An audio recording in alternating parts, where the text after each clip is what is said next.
Excellencies, guests, ladies and gentlemen, I'm doing this on behalf of all the organizers of the African Day at the High Level Political Forum this year. This pre-event is focused on unlocking decent jobs, social protection through inclusive growth and partnerships. My name is Frederick Mugisha. I work with UNDP at Regional Service Center in Addis Ababa as the SDG Integration Advisor. I will be your moderator today. Before we start, I would like to mention that this meeting is supported by live captions, which can be configured to provide real-time translation in languages of your choice. Our colleagues will include instructions on how to enable them in that chat. Please do make use of them when needed. I would like now to welcome Mr. Jean-Paul Adam, who is the Director of Policy Monitoring and Advocacy at the UN Office of Special Advisor on Africa, to deliver his opening remarks. Mr. Adam, you have 5 minutes. Thank you. Thank you very much, Mr. Mugisha. And allow me to wish everyone good morning from New York, but also good afternoon, good evening, depending on where you are connecting. It's a great pleasure for me to share some very brief remarks on behalf of Undersecretary General and Special Advisor on Africa, Christina Duarte, and to also welcome all the participants from VNR countries, but also experts. And Utku, can you mute your mic, please?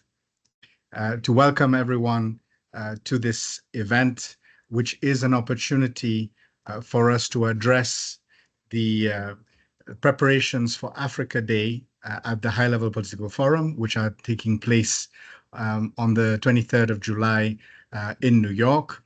But at a technical level today, allowing us to hear from technical experts from various ministries on progress towards attaining the Sustainable Development Goals, but with a particular focus on unlocking decent jobs and social protection through inclusive growth and partnerships.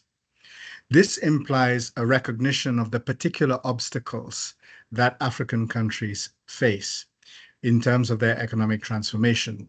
Many of these obstacles are rooted in colonial legacies, whereby Africa has been stuck in a framework of economic production based on extractive industries and the export of commodities with minimal value addition.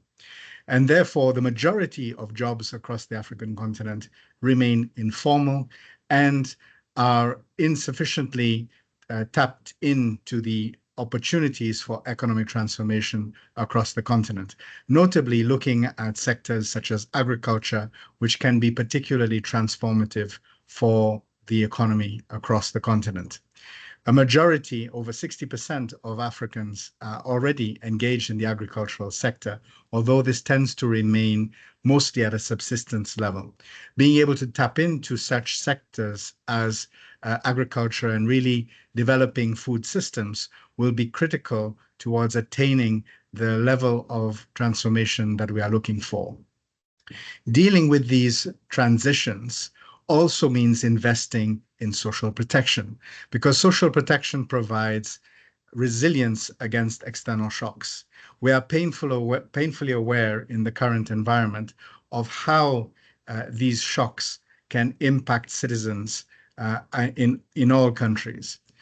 These shocks are translated from global economic shocks, as well as the risk of conflict, which continues to press on the global environment currently.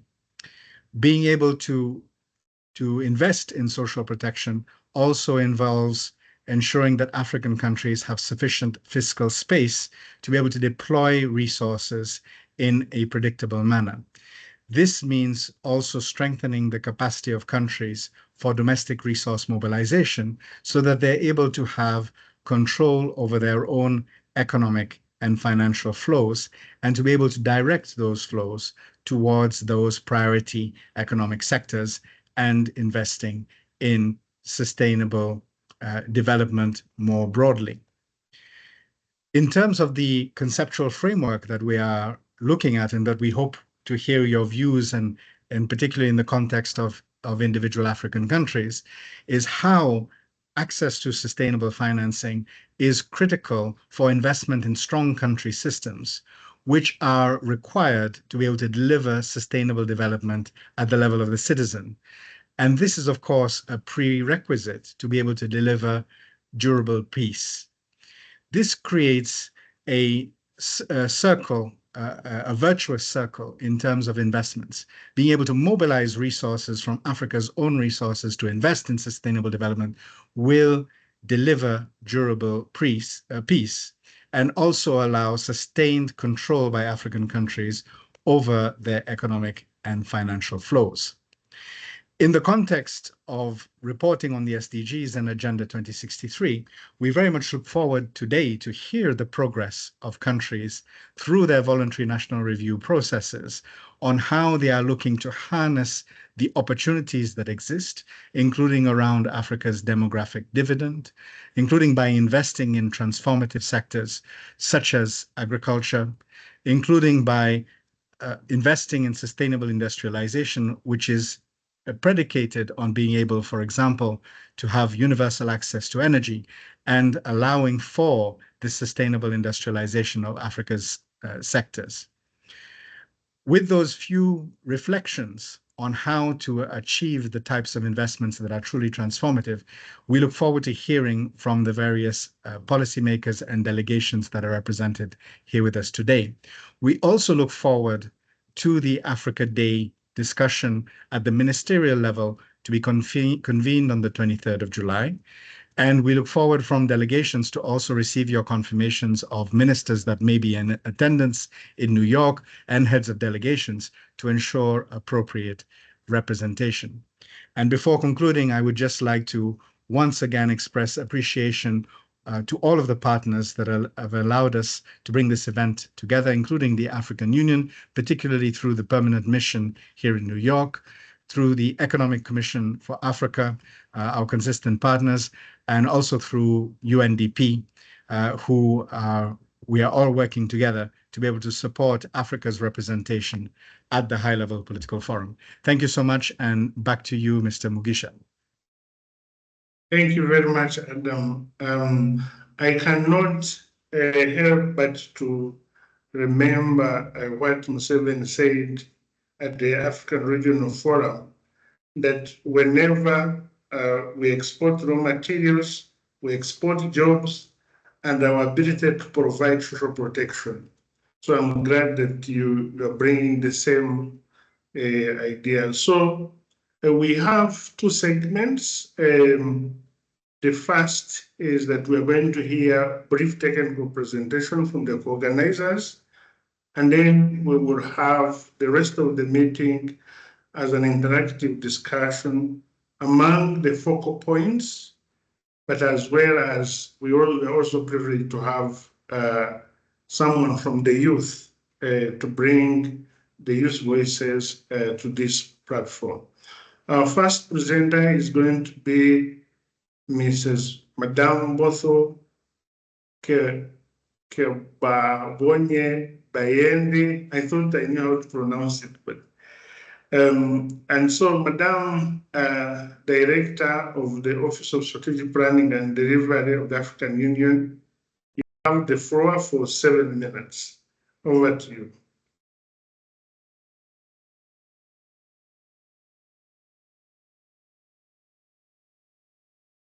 Thank you very much, Mugisha, and good afternoon, everyone on the platform.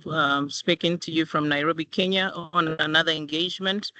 Next slide, please. I will be focusing on Agenda 2063 and Agenda 2030 joint implementation, because it's one of the critical partnerships that we believe will make or break Africa. speaking to the foundations of the agenda, where we are in the second 10-year or the context of the second 10-year and the challenges we encounter. So next slide, please. Our vision, I want to unpack it being an integrated, prosperous, and peaceful Africa that is driven by its own citizens. And most of all, I want us to underline representing a dynamic force in the global arena, which means that it matters to us as Africa how the world look at us. It is also matter to us as Africa that the results of integration, prosperity, and peace is delivered by the citizens of Africa. So it's an intentionality that we are palatable to those who look at us, and it is a commitment that we create that brand that will make the global world look at us as a dynamic force. Next slide. Uh-oh. Next. Here we are focused on the context of the second 10-year, whereby we are basically saying, as at the first decade of implementation, which was between 2013, 14, and 2023, we were focusing on convergence. But in the second decade, we ought to accelerate. The third decade, we would be willing to be impactful, gaining stability by the 40th year, and being really influential and commanding the global world in 2063. What it means for us to accelerate in the second decade, it means that we are conscious of the unfulfilled targets of the first 10 year, yet we are also looking at the external pressures that causes us to pick up speed and accelerate, to not be as shocked as we were in the first 10 year as external shocks hit us and derailed us from our focus towards achieving the Africa we want. Next slide. We are focusing the second 10 year in that quest for speed. We call it a decade of acceleration. And we are moonshooting such that moonshot 1 to achieve prosperity, for instance, as per aspiration 1, we want every member state to attain at least middle income status. It's a hard call. That's why we call it moonshots. It's a hard call.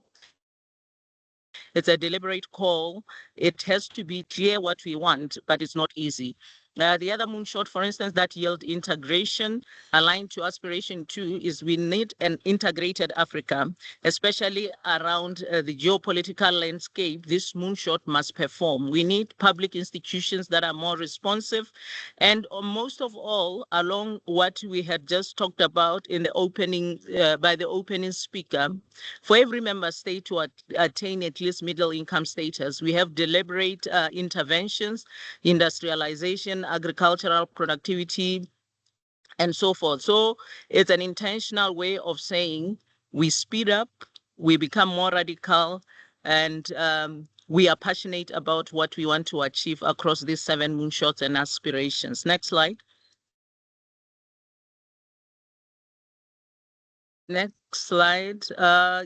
This is exactly the catalytic interventions that we need to do. As I had spoken to them to say, it will not happen to us. For us to be prosperous, we need that social protection measures, we need agricultural production and productivity.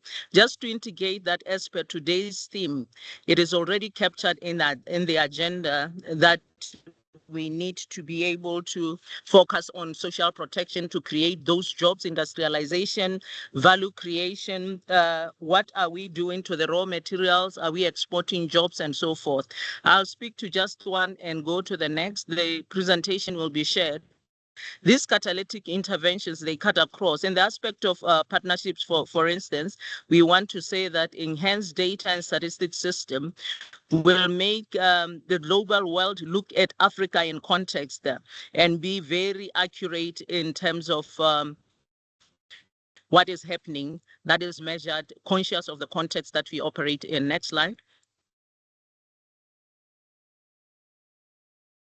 This is the slide I would like to spend at least 2 minutes on because it shows that In the first 10 years, the reality had been that Sustainable Development Goals and Agenda 2063 were lending in parallel ways into the national development plans. I want to emphasize that the national development plans are the doing of our development. For any indicator of SDGs or Agenda 2063 to move a needle or two steps, it has to happen as per the execution of national development plans. We have ticked the boxes that our national development plans are aligned to both the agenda and the Sustainable Development Goals, but the results are showing that it is not enough to just tick the boxes. Next slide.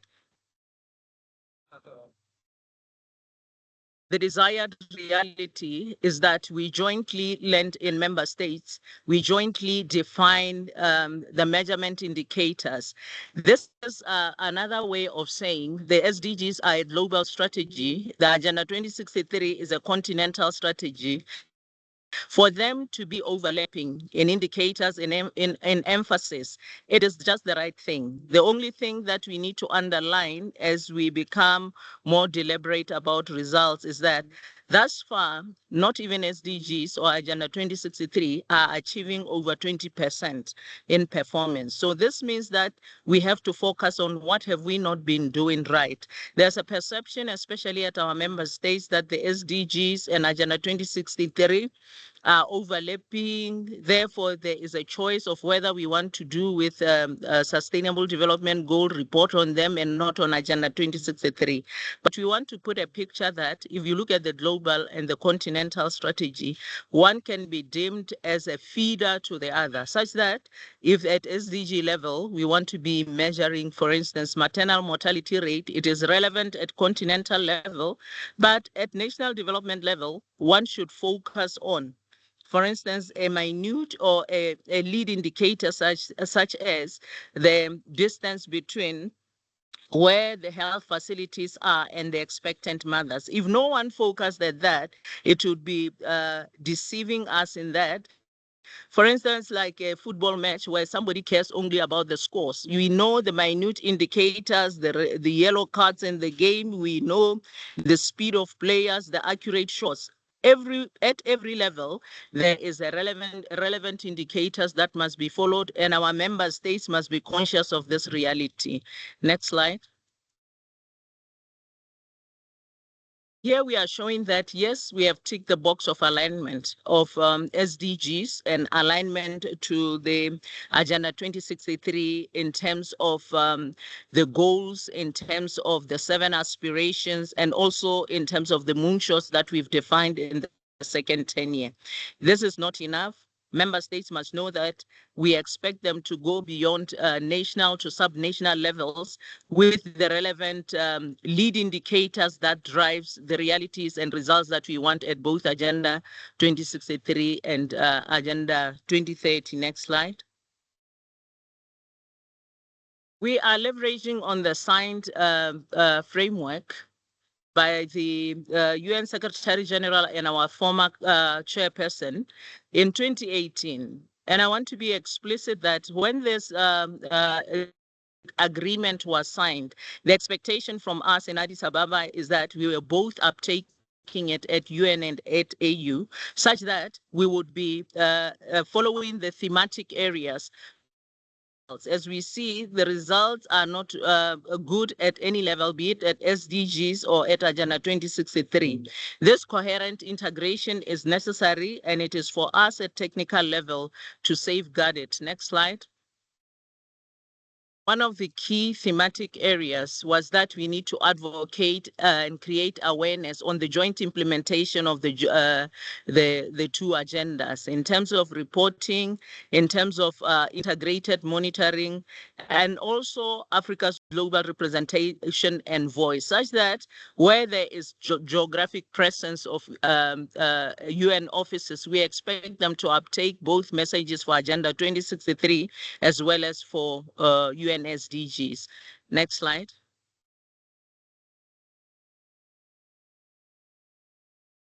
We have seen some traction in terms of trying to co-deliver the UN Agenda 2063 that are both happening at our member states through this college-to-college program that shows exact mapping of the UN priorities and the Agenda 2063 priorities. I want to say that this is a move in the right direction. We have had several engagements chaired by the Deputy UNSG and the Deputy Chairperson of the AU, and we believe following up and reporting on this metrics will help us see the vivid outlook. But it is lacking cascading to members. At UN AU level, we seem to be more aligned than our member states are in terms of joint implementation. Next slide. The challenges that the achievements that we have achieved had been that we have we are coordinating better at secretariat level, as I had said, but the operationalization of this joint implementation framework as signed by our bosses is not yet actualized. AU and UN meetings should speak from one end that if we are speaking implementation of the global strategy, we should show to Africa that unlike other continents, you have a very clearly defined strategy that could be catapulting you to go in a more structured way. Effective mechanism and agreement work streams must be strategic dialogues. Next slide. We have made some strides that we need to leverage on. The first 10-year evaluation was saying that AU SDGs, AU Agenda 2063 must leverage on the existing geographical presence of the UN, and that we have gone an extra mile to have an engagement with regional coordinators to enhance that. We also have an MOU signed by our deputies between AU and UNDP. We also have participated in the UNICEF Africa strategy, which is a clear indication that there is collaboration. We also need to be aware of the strategic framework and tools, the domestication frameworks that we are delivering under the Agenda 2063 second 10-year, M&E frameworks and community strategies. We are confident that people such as Mugisha, who is on the technical working group of Agenda 2063,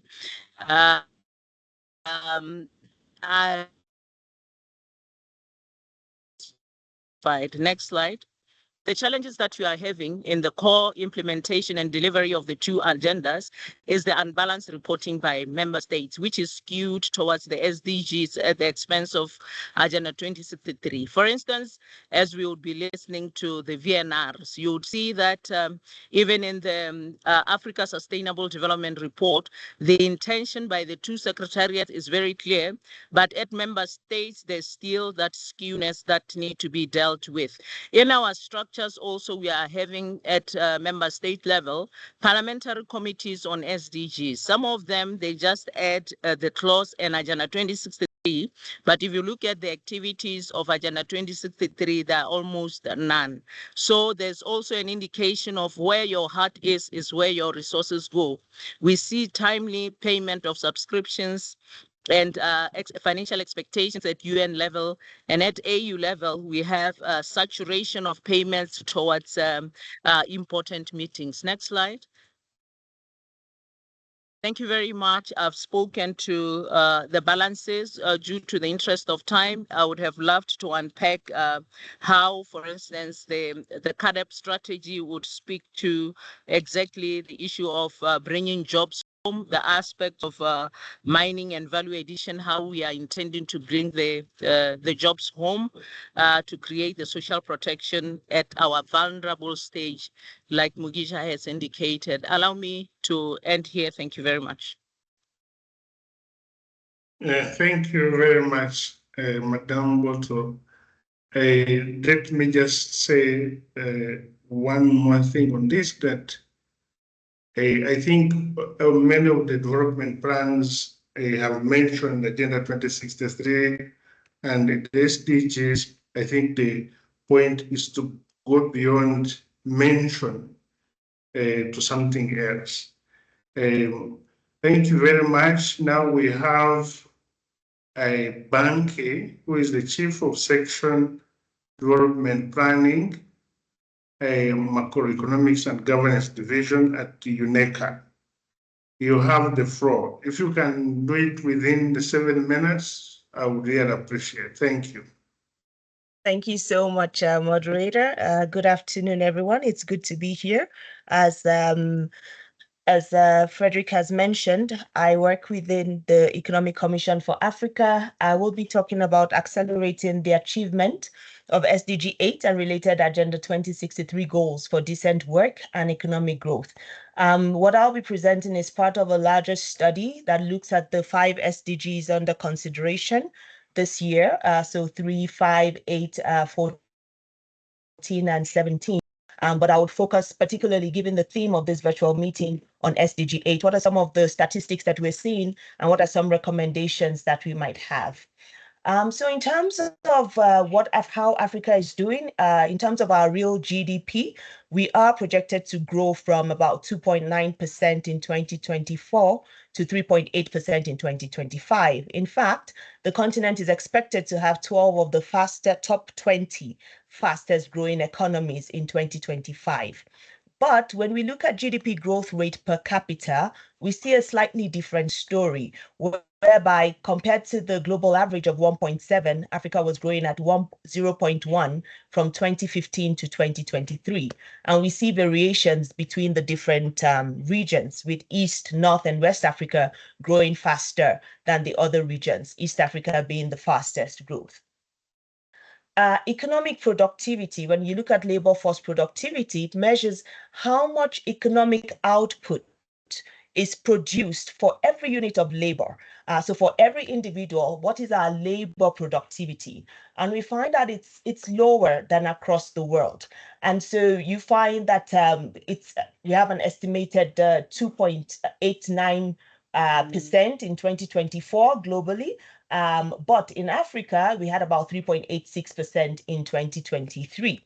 Among the regions, again, East Africa, followed by North Africa, has the strongest annual growth rate of output per worker. And it would be fantastic to hear from our government counterparts from the Eastern African region to know what they are doing.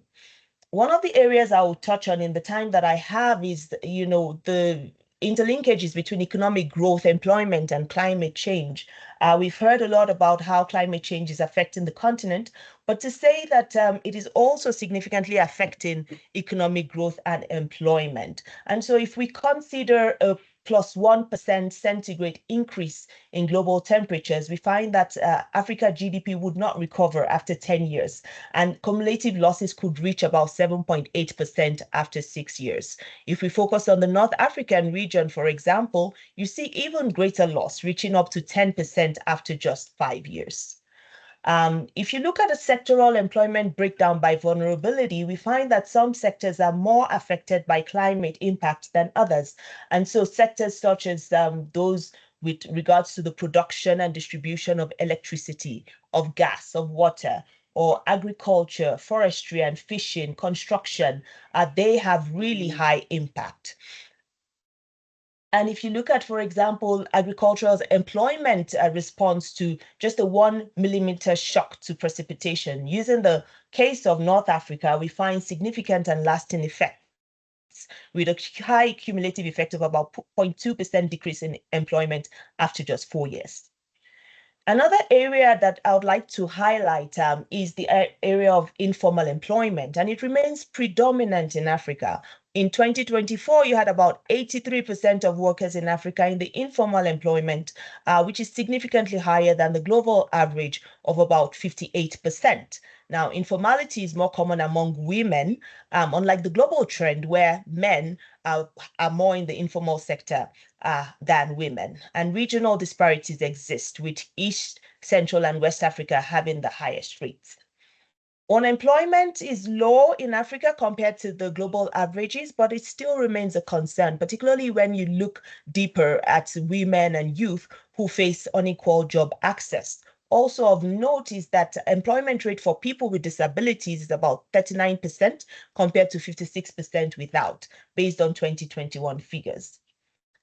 One other area I would like to highlight is that Africa is facing high youth unemployment and low vocational education participation. And so in 2024, we had about 23% of the youth not in education, employment, or training. In conclusion, and what are some recommendations? I'll highlight 5 of them. The first one is that there really is a need to continue to push for macroeconomic and strategic policies which are export-led, promote economic diversification, and are climate smart. There's also the need for proper coordination and knowledge sharing among the different ministries, departments, and agencies to improve efficiency.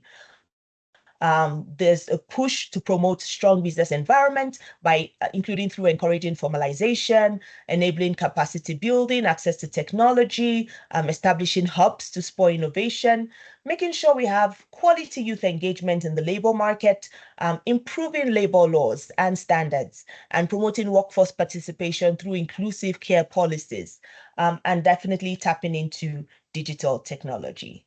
Thank you so much. Over to you, Frederick. Thank you very much, Banke. I thought that I should also say food for thought for you as you continue with this.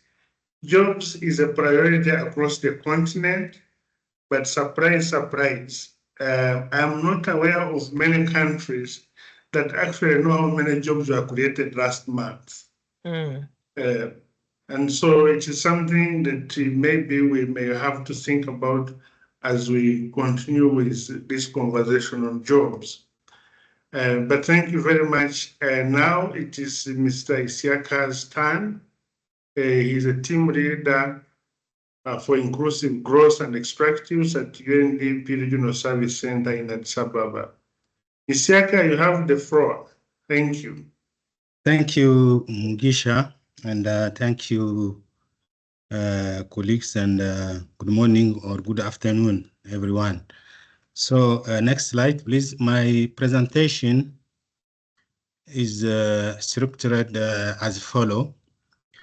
We'll talk about the essential policy shift that we need for the transformation of Africa. In the second part, we talk about the evidences of this essential shift, the opportunities for essential shifts, and what is our offer from UNDP Regional Service Center and Inclusive Growth and Extractive Team from our side. Next slide, please. So to transform Africa towards inclusive, sustainable development, we think and we believe at least 4 major shifts are needed.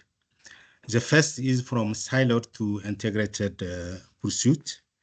An integrated approach to development in Africa offers significant advantages over fragmented or siloed strategies by addressing interconnected challenges holistically. For Africa, this model, we think, is very critical to achieve a structural transformation while leaving no one behind. The second is from low to high level, high value addition chains. High value addition chains are highly relevant for Africa development because they can drive economic transformation, create jobs, and increase incomes while reducing dependence on raw materials export. The third is from less to more grassroots development approach.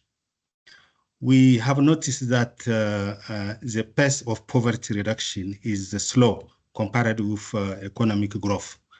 We believe that a top-down approach of development is not sufficient to ensure that economic growth reaches the grassroots. This must be complemented by a bottom-up approach.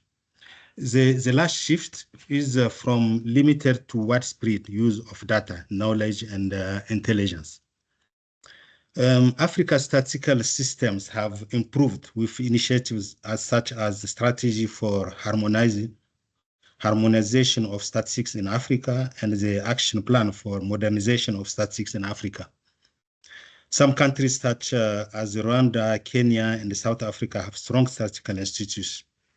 However, gaps remain. According to African Development Bank, less than 40% of the data produced is used for public policies in Africa.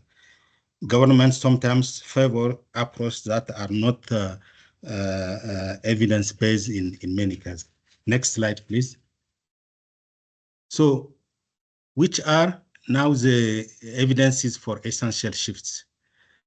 Africa economic growth has remained relatively low and lacking in decent jobs, around 2% per year over the decade 2014-2023. More than a quarter of African youth aged from 16 to 35 are neither in education, training, or employment, according to ILO stats.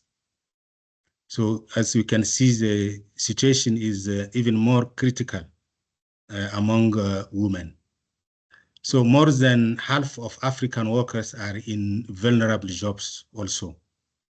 This is, we can see the figure in the right side. Next slide, please. The growth of Africa industry, including construction, and its contribution to growth and employment remain also relatively low. In the left side, we can see Africa industry grew by 1.45% per year over the last decade, compared with 4.14% in East Asia. Then its contribution to GDP and jobs are low, as you can see, for the different sub-region of Africa, Eastern and Southern, Western and Central, Middle East, and North Africa, compared to Asian, East Asian, and Pacific.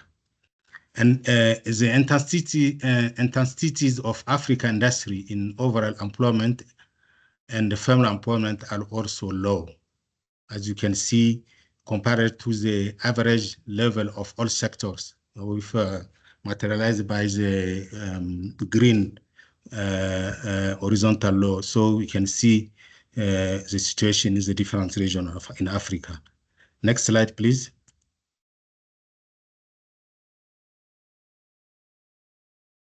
In Africa, the manufacturing sector is ambient size compared to mining and the construction sector, which are less decent job incentives. In the right, you can see African manufacturing contribute to less than 45% of industry value added, compared to 67% in East Asia and in the Pacific. So breakdown of industry value added from 2000, we have the figure from 2019 to 2023. In the right, we have extractive industry in Africa are less employment intensive also. You can see example in some West African countries in Senegal, Cote d'Ivoire, Burkina Faso, Mali, Guinea, and Niger. So this is based on empirical evidence from 123 countries. Their both shows that trade based on mining product, excluding oil, does not significantly improve decent employment. Next slide, please. So we saw the different challenges and the different evidences. Now, main opportunities for essential shifts as follow. So Africa is a continent with vast untapped potential across several key sectors, including land, water resources, mining, agriculture, and energy. So in terms of land and agriculture, as you can see, Arab land, Africa has 60% of the world's uncultivated Arab land. We have opportunity also in agro-business, livestock and dairy. Africa has the world largest livestock population, but with low productivity. In terms of land leasing and investments also, countries like Ethiopia, Sudan, and Tanzania offer long-term land leases for agri-investors. In terms of water resource also, there is many potentials, many opportunities for irrigation and water management. Only 6% of Arab land is irrigated in Africa. We have opportunity in terms of fishing and aquaculture. Africa imports more than $3.5 billion in fish annually. So opportunity in fish farming and processing are also in many African countries. Opportunities in hydropower. The Congo River, for example, alone will power much of African countries. Drinking water and sanitation also, over 300 million African lack clean water. Next, please. Next slide. In terms of mining and mineral also, critical minerals, Africa hold 30% of global mineral reserves, including cobalt, platinum, gold, lithium, phosphate, etc. We have opportunities also in terms of artisanal and small-scale mining on local processing and refining. Most minerals are exported raw. Opportunities in smelting, refining, and battery manufacturing. We have also opportunity in renewable energy, solar power, wind energy, geothermal, green hydrogen. Next slide, please. We have also some cross-cutting opportunities, as you know, the potential offered by AfCFTA in terms of structural transformation, economic growth, continental integration, and job creation. We have also a highly connected youth population and an abundant workforce. 6% of Africa population is under 25. And the desire for economic and political emancipation and increasing evidence on the continent among the population and certain leaders. Next slide, please. So from our side, in our inclusive and extractive team in the Regional Service Center, we propose and offer portfolio approach, system approach for catalyzing inclusive growth and sustainable structural transformation in Africa. Our portfolio talent transform Africa economic through inclusive, sustainable, and resilient growth approaches, particularly benefiting the bottom 40% of the income distribution. The heart of our system approach is how we can harness the sustainable use of Africa's abundant and diverse natural resources that we present, and link them to the key blue, green, and mineral value chains, and connecting to the local, national, regional, global market, including leveraging AfCFTA, while also ensuring that the socio-economic inclusion of marginalized groups, youth, women, and informal MSMEs generated through the value chain opportunities.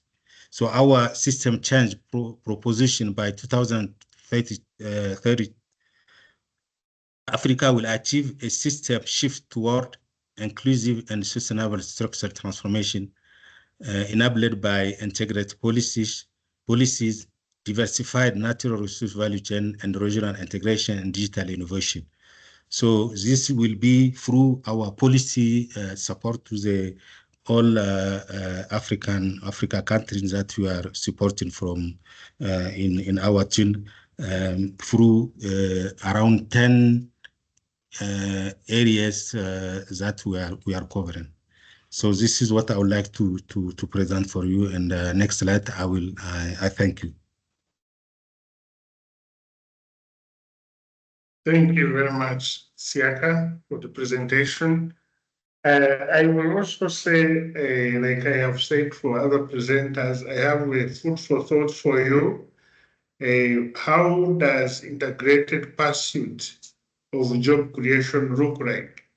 Which is linked to Moonshot 6, but also you can ask the same question about integrated pursuit of value addition across the continent, which is Moonshot 1. But that discussion will come as we go. I want to give the floor now to Mrs. Waswa Mugamba Juliet, who is going to be our last presenter in this segment. If you could, again, be conscious of time, I would really appreciate. Thank you very much. Over to you. Yes, thank you very much, Mugisha. Good morning, good afternoon, good evening, colleagues. I was listening in the entire conversation so far. We have covered all the challenges that are on the continent at the moment. And my presentation is going to cover the key messages linking Africa's Sustainable Development and Durable Peace Agenda to the Voluntary National Reviews. Why so? From our side, from OSA, the Office of the Special Advisor on Africa, we have, as the director alluded to it at the beginning in his intervention, we are working on a conceptual framework. If it's, I always use the analogy that if a patient is sick, the diagnosis is already there. Now we have to look at how, if it's that this patient is in the ER, how are we going to manage that to save the life of this patient?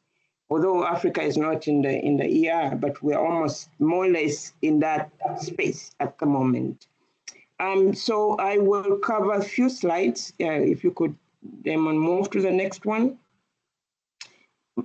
My presentation has two key points. One is on the takeaways from the main messages from OSA's recent and forthcoming research on the nexus between Africa's sustainable development and peace and security on the continent.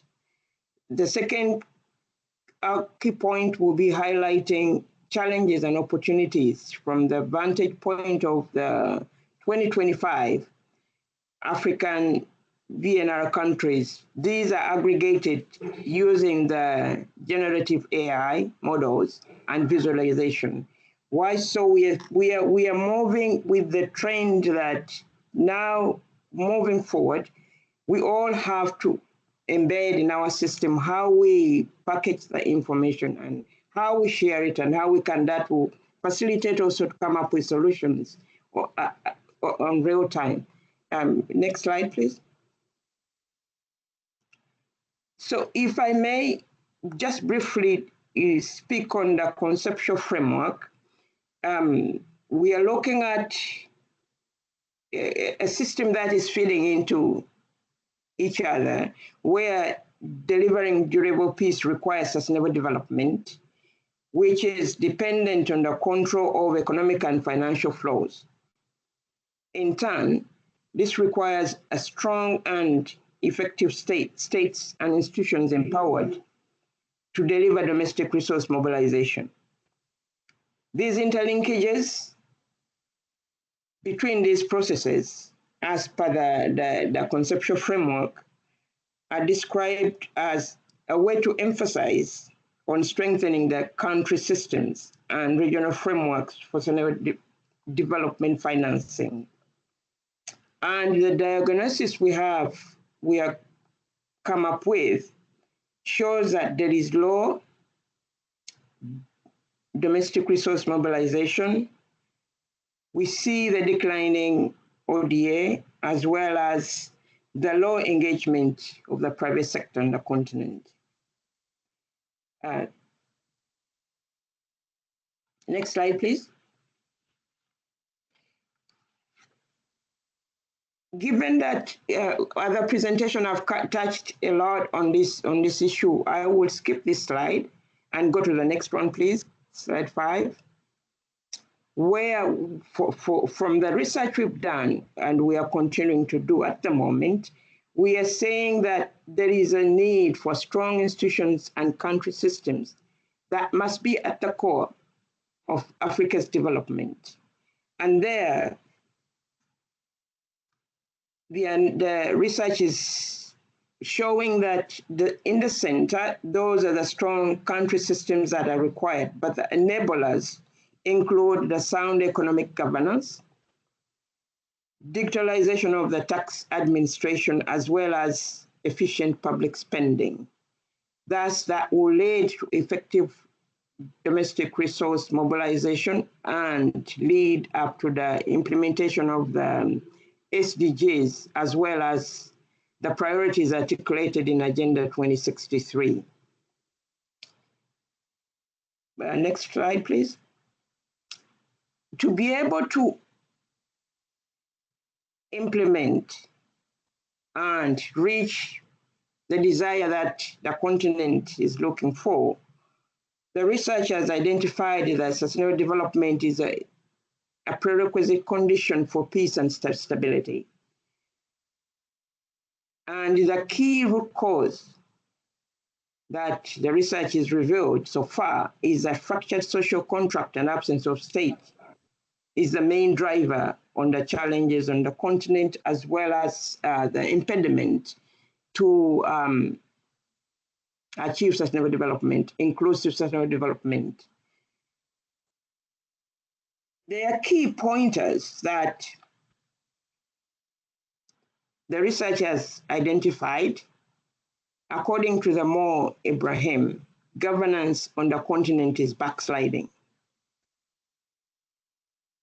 There is also the weakened social contract in many African countries where state failure to meet citizens' needs, especially amid deep group-based inequalities, is breeding mistrust on the continent.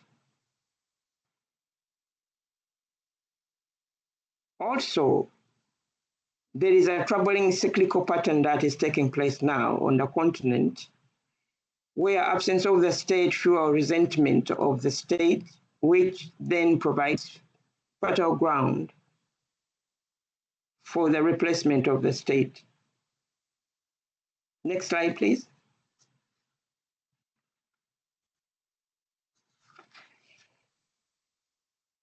The way forward that our research in OSA has revealed so far is that it's quite important to restore the social contract. This is an African-led imperative. It has to be done by Africans, not from outside.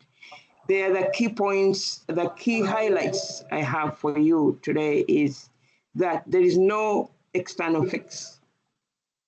Durable peace requires revitalization of state capacity and legitimacy through country-owned, African-led development. Governance reform, there the state is especially in conflict and affected in fragile settings, must be empowered to expand their administrative reach, strengthen institutions, and rebuild citizens' trust through better service delivery. Fiscal space, we all know, and this is an issue that has been not belabored, but it has been discussed in many circles and is part of the conversation that will take the world to Seville for the Financing for Development conference that is taking place end of this month, where it's quite important to ensure that the domestic resource mobilization is kept as key and center, not just for revenue, but for fiscal sovereignty for the continent. Moreover, we know that traditional institutions matter a lot on the continent, and the traditional informal systems where the chiefs, the elders, religious leaders, and customary and informal justice systems, they are crucial for the cohesion and service delivery on the continent. I will now go to the next slide and point out two key points on the way forward on the aid that strengthens the state instead of replacing it is what Africa is now looking for. As already we have heard from the presentations that came before. And how that matters is that development must empower, not just assist. Rebuilding trust means that enabling states to lead their own development agendas, and transformative aid must strengthen the institutions, reinforce legitimacy, and restore the social contract. Now, my next part of the presentation is to give you a teaser, more or less a teaser, but also leading us to the conversation on the VNR from the countries that are presenting their VNRs today. We have, as I indicated at the beginning, part two. In the office, we have started this process of utilizing the AI models. And we've made an effort using the summary reports that have already been shared by the countries on the VNRs, the key messages, to put them in the system and be able to see where within the countries, what for all the 17 SDGs, where you see on the presentation the intensity of the SDG implementation, that's where the color is much darker for each and every country that is presenting VNRs this year. If you may skip 2 slides down. One more. Yes, this one. Now, the prevalence of the common SDG-related challenges and the corresponding policy responses have also been highlighted using that model, where the youth unemployment, as we've had so far, and we know for sure, there is a challenge, but the corresponding policy responses that have been articulated in the VNRs, key messages is to look at the skills development programs, TVT expansion, entrepreneurship support, and private sector job-led creation. You see that the left shows the challenges that have been articulated, and also on the right, we see the corresponding policy responses, which is critical for not only the countries that are presenting the VNRs, but for the entirety of the continent, that where we see the pain, we should have an idea about how do we address that pain. Because it's only African countries that are responsible to move the trajectory of the agenda on the continent. I will highlight another, perhaps one key challenge that we have captured in the model is on law education quality and access, where the countries are looking at curriculum reform, which is quite critical, teacher training, digital learning tools, and infrastructure development. These are all the policy responses that will move, I think, the trajectory forward in a more organized way. Next slide, please. The top forward-looking themes from the 2025 VNR main messages are also very nicely, the model gives that picture in a more visual way that helps us to understand, in particular, the countries that are presenting VNRs, to see where the emphasis is or where the emphasis must go in the future that goes beyond the key SDGs that are being reviewed this year. There we see from the word map, the development features very, very prominent, economic growth, sustainable development, and the national ownership, they're right front and center. We would like to continue with this work to elaborate on it moving forward as an office, and my colleague Utku would reach out to all the experts to ensure that once we receive the key reports, we will be able to expand this project so that moving forward, the world is moving to digital. How can we utilize that in a way that also for African countries are not on the fringes looking at it from the other side when we need to be able to move with a trend globally? We thought, Mr. Moderator, this is the best way for us to move into the conversation to hear from the technical experts on what they are grappling with and where the solutions are for all the challenges that are in front of each and every country, and in particular the continent. Thank you very much. Over to you. Thank you very much, Juliet. Let me just re-emphasize the point you raised, which is using country systems even in conflict contexts, so that you don't repress the government as it was. But I think one point that maybe the colleagues could reflect on, the ones who are coming in the next segment, could also be how do we use the VNR, for example, to also report on the moonshots for this decade, for Agenda 2063. So thank you very much. We are now, we have come to the end of the first segment. We are moving to the second segment. And we are lucky to have Albert Yamugisha, who was actually my teacher, and he's still my teacher. And he was the chair, he hosted us for the African Regional Forum on Sustainable Development, Session 11, Kampala. It was very well organized. Thank you very much, sir. And I have two questions for you.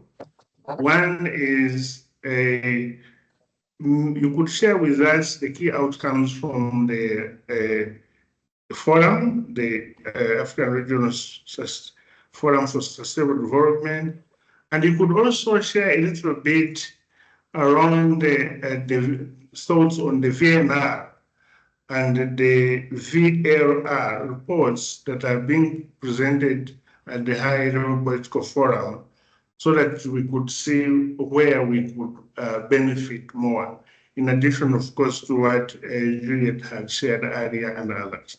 Over to you, Albert. Thank you very much, Dr. Modisha, and fellow friends and colleagues. Thank you very much.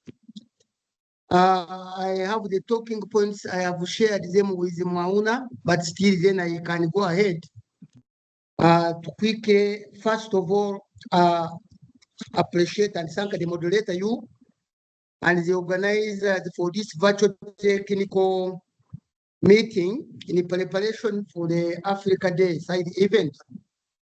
I also, of course, am talking on behalf of the chairperson of the Bureau of the African Regional Forum on Sustainable Development, and of course, the outcomes of that one, as you write,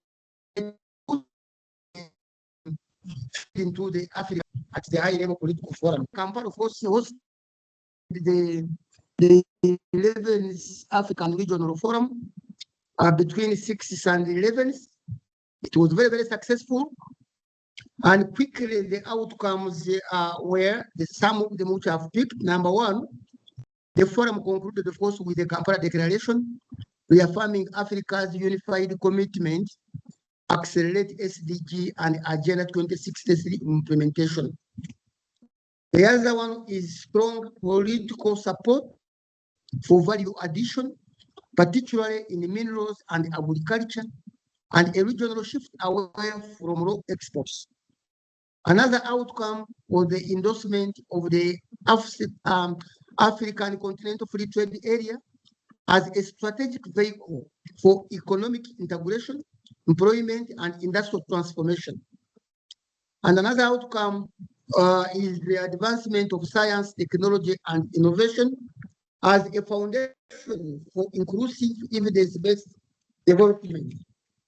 The other outcome is agreement to strengthen voluntary national reviews and voluntary local reviews as tools for accountability and local to global alignment. Another outcome was the elevation of youth and gender inclusion in all sustainable development efforts.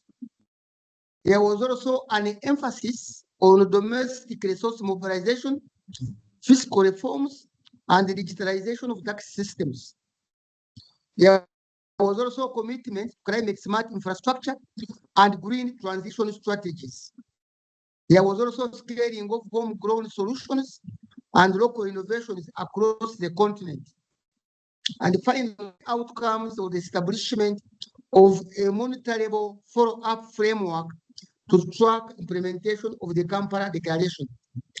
There were very many messages which came from different presentations, but key of them are the following. One, that Africa must act with urgency. The time for planning is over. The time for delivery is now.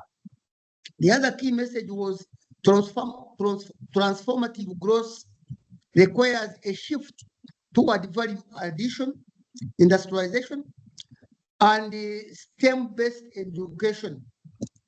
The third one was development must be inclusive, of course, including the youth, women, the private sector, and local communities must be fully engaged.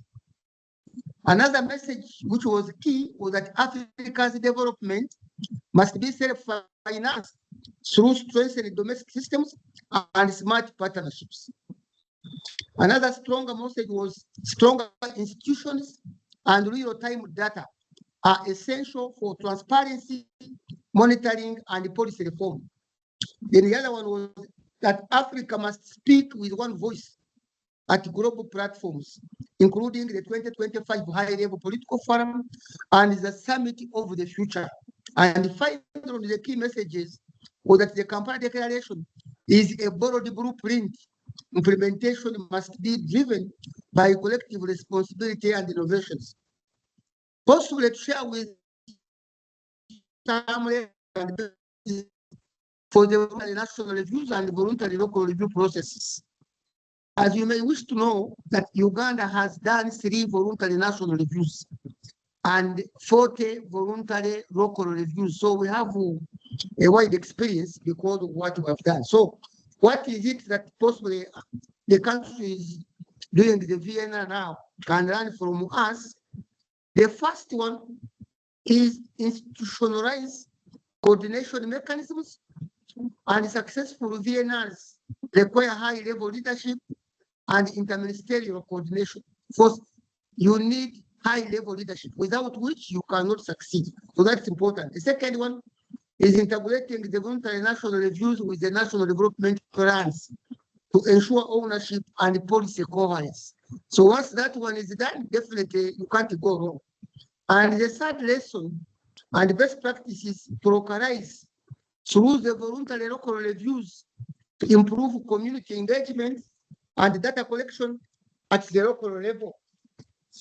Another lesson possibly countries can learn from us is the use of data which tells the story. So data is very important, but once you use it, it tells the story how you are progressing.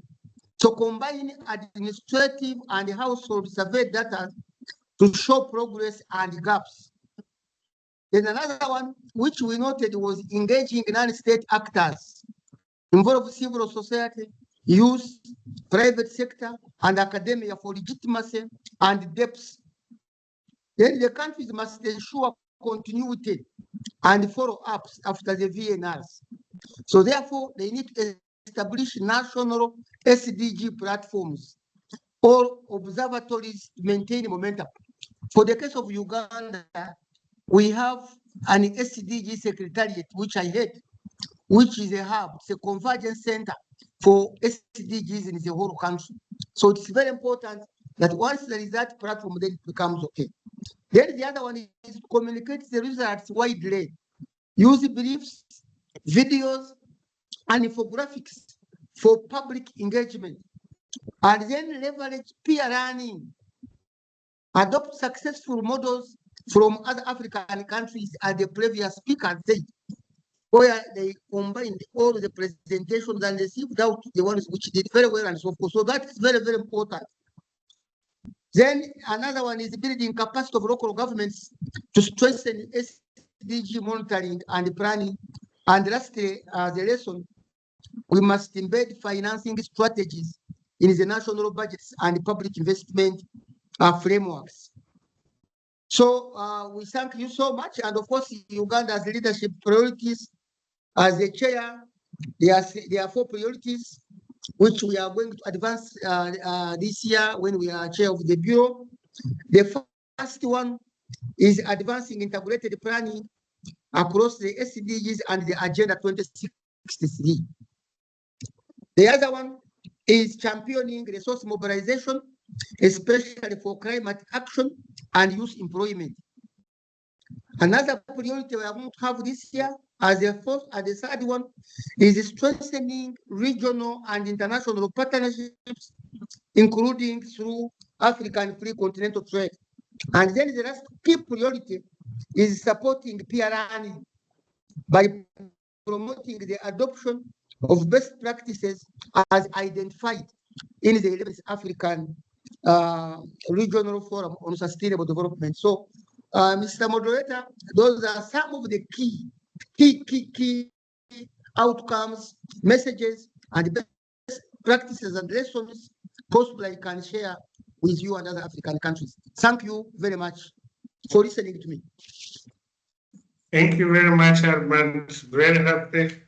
I am sure that the director of OSPD will also be happy to know that under your leadership, the SDG Secretariat was also given the responsibility for Agenda 2063. And under your leadership, hopefully we can now, with the integrated planning, we can achieve much more for all of us as a continent. Thank you very much. Now I want to go to the land of Sibebe. For those of you who don't know Sibebe, it's a mountain, but actually you can bring the mountain to where you are. Misongwe, I have a question for you. I know you have done the VNR and the VLR this year. We wanted you to comment a little bit on how these two processes reinforce each other. Over to you. You have 4 minutes.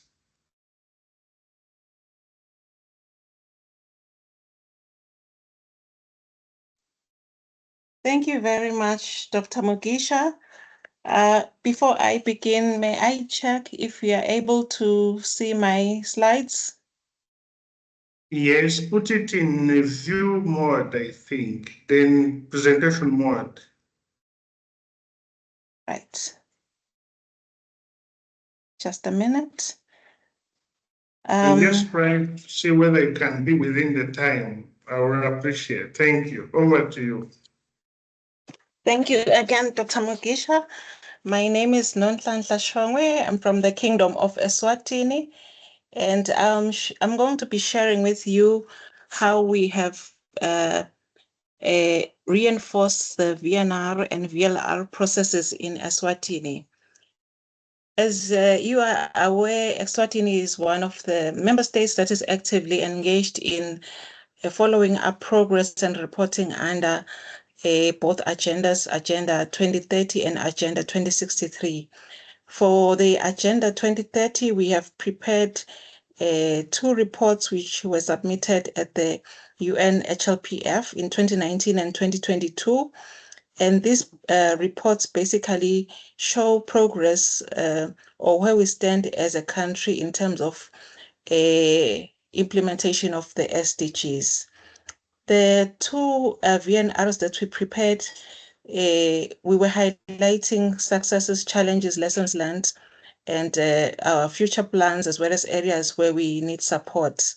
However, as we continue to engage in such forums, we began to learn about the voluntary local reviews that are done at local level, and we began to appreciate how they help in accelerating SDG progress, how they help in terms of enhancing ownership, and so many other benefits. And we felt that we need to explore the VLRs in Eswatini. So from those forums such as the ARFSD, we began those conversations, which later on resulted in a decision being taken at national level that Eswatini will also be amongst those member states that conduct VLRs. So in 2024, we had 7 local governments that expressed interest to undertake the voluntary local reviews alongside the VNR. It was a bit overwhelming having 7 cities, wanting to participate in this process. However, Eswatini took the decision that given the challenges of time and capacity constraints, the process will be done in an integrated manner so as to ensure that we build capacities at a local level on SDG monitoring, on the VLR and VNR processes themselves, and as well as on stakeholder consultation. And we were very fortunate that we got assistance from a number of development partners, and I want to highlight the support we received from UNDESA in building capacity of both national and local level government professionals. Some of the reasons that contributed to having the process done as we call it an integrated approach instead of an independent or separate approach, is to foster the spirit of working together, the strengthening local level and national level coordination and collaboration, also fostering ownership of the SDGs at both levels, and ensuring that government understands the needs at local level, and at local level there is a clear understanding of government priorities. So in this slide, I just want to highlight the process itself. We have the 7 local governments, Mbabane, Manzini cities. I'm sure Mr. Mugisha has been to some of the cities and some of the participants in this platform. The capital is Mbabane. Then we have smaller towns and town boards, Matapa, Ezulwini, Nhlangano, Sitegi, and Gwenya. So our approach was we began with planning sessions that were conducted jointly, where we localized the indicators, we prepare joint work plan and stakeholder engagement plans together. So we had teams from both the local level and national level undertaking the planning, and the VNR and VLR process was commissioned. For the VNR, it was government-led, and the VNR, it was city-led. So, and then we moved on to awareness raising and stakeholder consultations. For the stakeholder consultations, again, we've done them jointly. So we would go to a particular city, and then when we do the consultations, we do for the VNR and for the VLR reports. Then when we moved on to report writing, and following the report writing, the VNR findings and recommendations were integrated into the VNR. So we have one report that has both findings or insights from national and local level. And then we moved into the validation of the report, and then submission. So this is how the process looks like. It was inclusive, participatory, and it included back and forth feedback from stakeholders. So now going straight to your question, Mugisha, how these two processes reinforce each other. One would say is in the area of capacity building, as I've mentioned. We had an opportunity to have webinars and workshops that were supported by our partners, where we enhanced the capacity of government professionals from local level, from national level, including our people from the Central Statistics Office, mainly on the SDGs themselves, the VNR process, and stakeholder engagement, as well as on data. The area of data was one which showed that there were serious challenges in terms of data availability at local level. So that was important to include in the capacity building. And the challenges that we face in this area is limited resources to continue with the capacity building, as we observe that our CSO people and our local level professionals responsible for data at local level still do not have the necessary skills, in particular conducting small area estimation and other approaches, of course. The second area that I want to highlight is on data gaps. We saw through the process that for the local level to be able to ensure that they have the data that is required for reporting that will inform their programming, we needed to reflect back on the previous VNRs and the current National Development Plan to look at the targets and to check also if it is aligned with their independent integrated development plans at local level, and also looking at the National SDG indicator framework in developing the local level SDG indicator framework. So that area of sharing of information was very, very key to ensuring that we, at the end of the day, we had the 7 VNRs completed and submitted. So, and then the other aspect under data was on the availability of disaggregated data, which was missing, particularly at local level. So we learned that for our surveys, the national surveys, we also need to disaggregate further. Currently, we are disaggregating up to the regional level, or what you would call in other countries province. But we appreciated the need to disaggregate further, maybe by city, and also use the various profiling characteristics. For example, your gender and so on.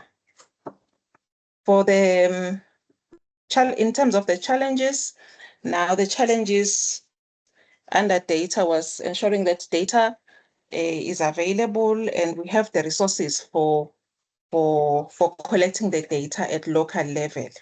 We are hoping that our partners will support this area.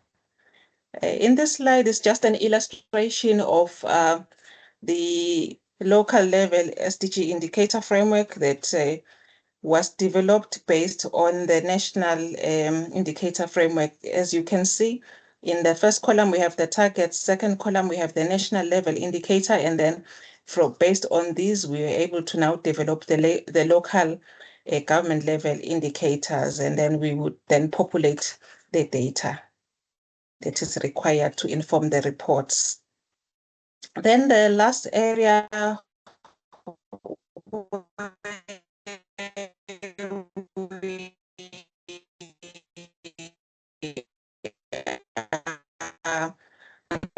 one on policies and plans.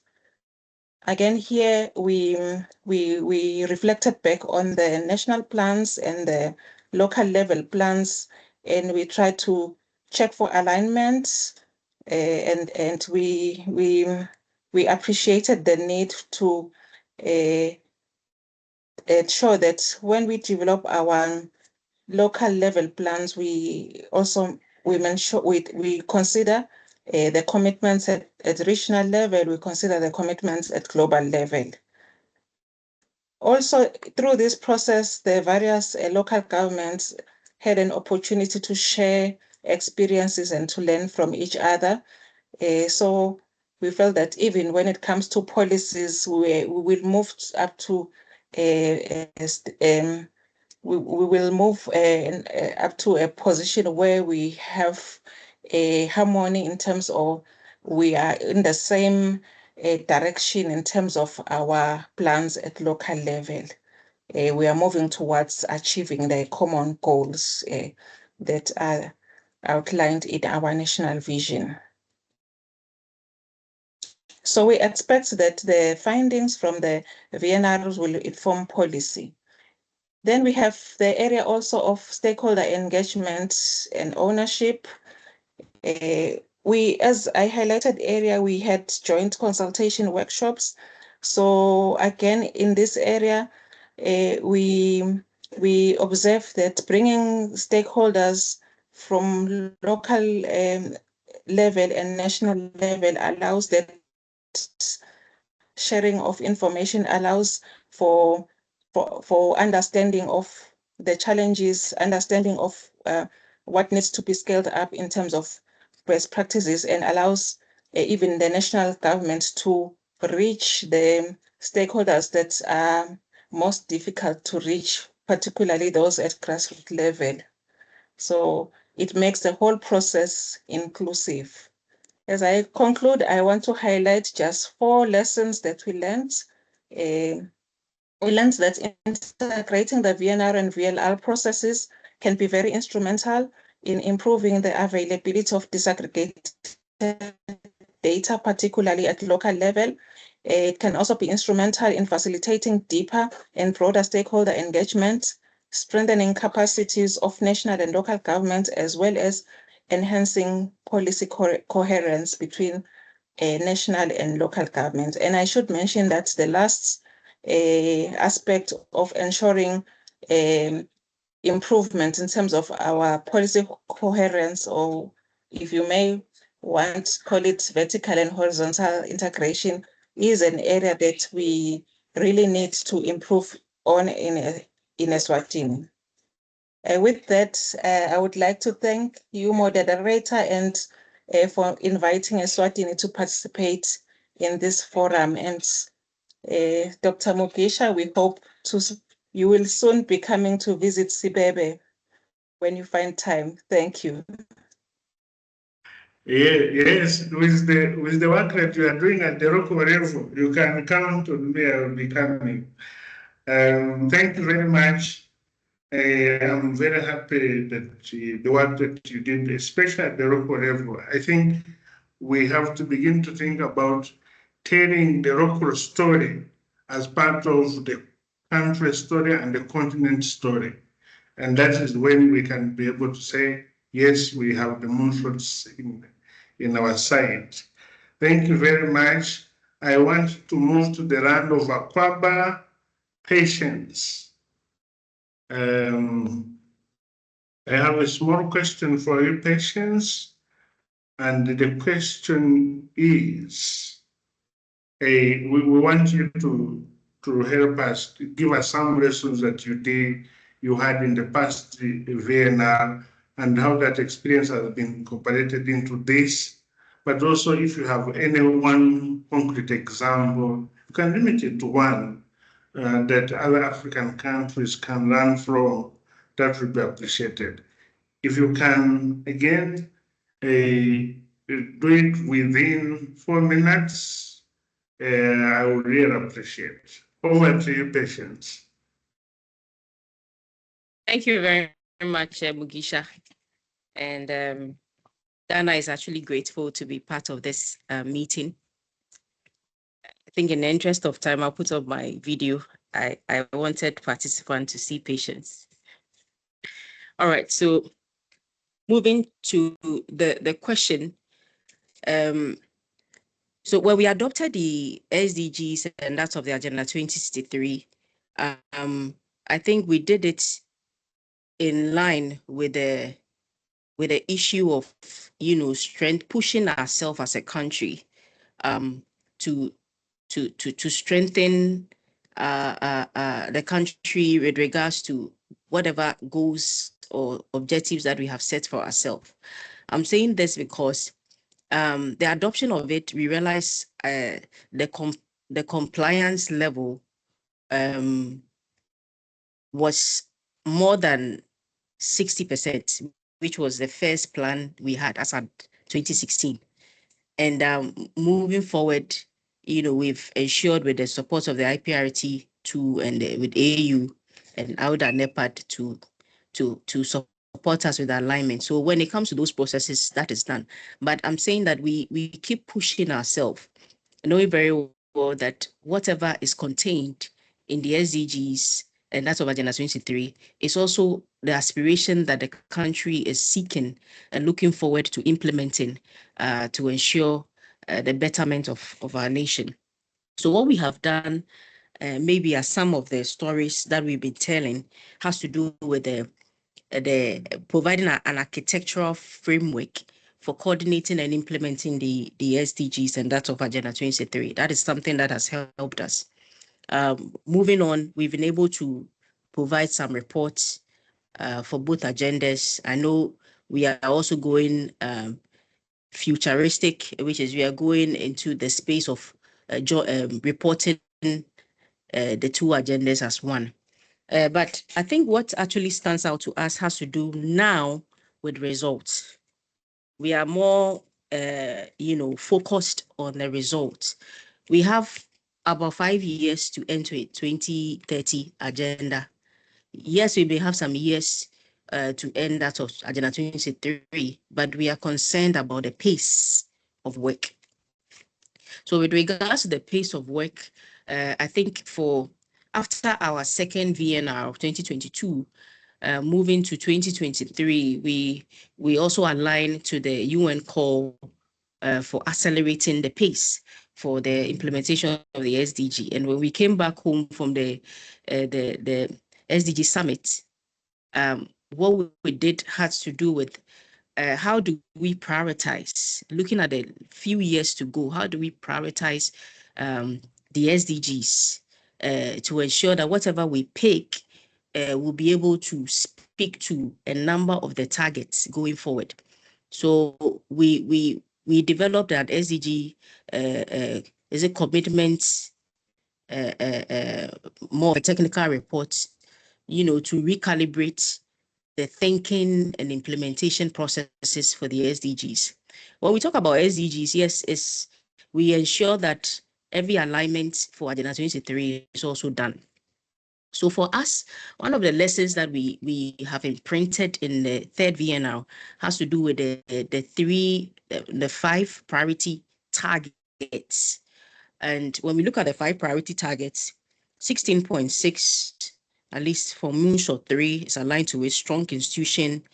Moonshot 6, we have alignment to the target has 8.2, which has to do with jobs.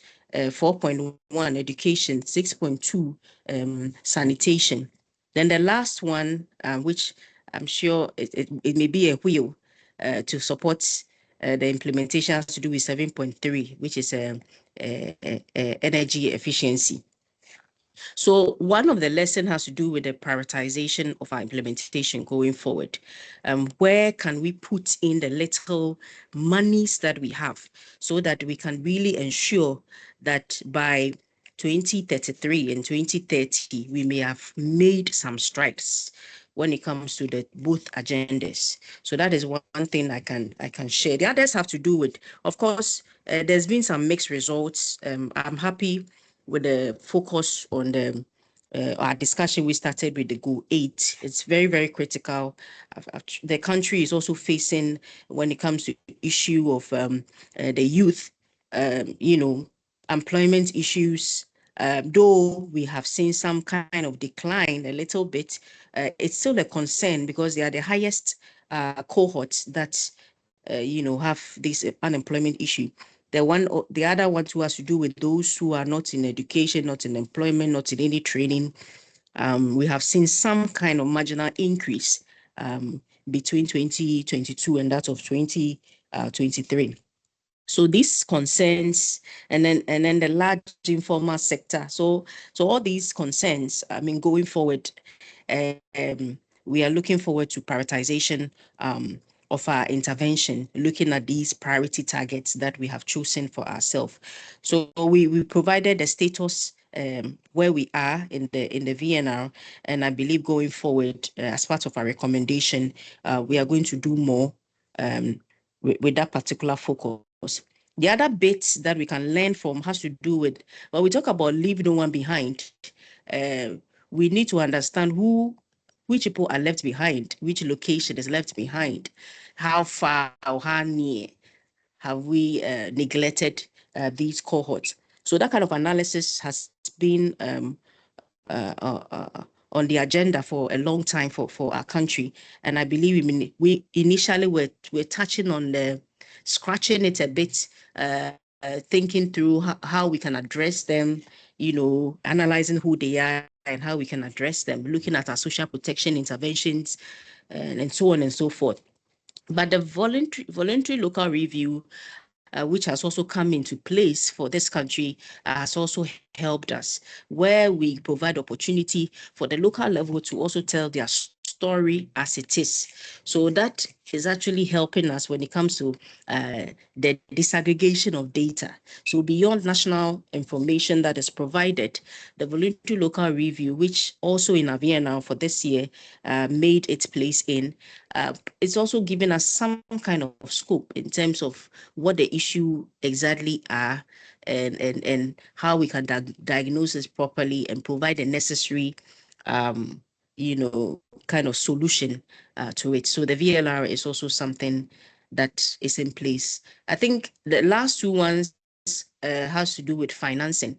They're definitely, I don't know if there will be an opportunity for us to speak more into it, but looking inward, given the exigency of the times where our ODA is seriously cut, so how we are trying to generate more financial capacity within the country is something that we are also looking at. And our data also even tells us, when you look at our VNR, which we have submitted, but it's not public anyway, it tells us that internally, our taxes, the taxes that we are using to furnish our budget, our budget is domestic taxes compared to, as a percentage of our GDP, has increased compared to previous years. And I believe there's more improvement looking at the what we are seeing. I think the last one that I would like to share has to do with the ownership of this whole process. So if all these processes, reporting and policies that we are putting in place, that didn't have the needed political will to work along with it, it makes the work quite difficult and also a bit isolated and disjointed. So we are also happy to report that when it comes to the political will from our presidency, that has given a strong hand with this VNR processes, particularly for this year. I mean, we got opportunity to meet him, which is the president of the nation, to review and provide comments on the VNR. He personally gave comments, and I believe some of these things, as are shared at that level, can also facilitate the work at the implementation level. So Mugisha, I think these are some of the few things when you look at our VNR and where we have come from so far, has been some of the lessons that I can share for now. Thank you very much. Thank you. Thank you very much, Patience. Your point of results is in line with the moonshot thinking of Agenda 2063 this decade. And I'm happy that you are talking about delivery, because in Africa, once you look across the story we have, the oversight is improving, but delivery were very slow. I want us to go to one of the biggest economies in Africa. I'm not sure whether it's Nigeria or South Africa, but let me go to Nigeria. And I want to ask you the same question to reflect on what you have learned and how it can be useful. You don't have to repeat what others have said. If you could be succinct, that would be helpful, so we can finish on time. Over to you, Uma.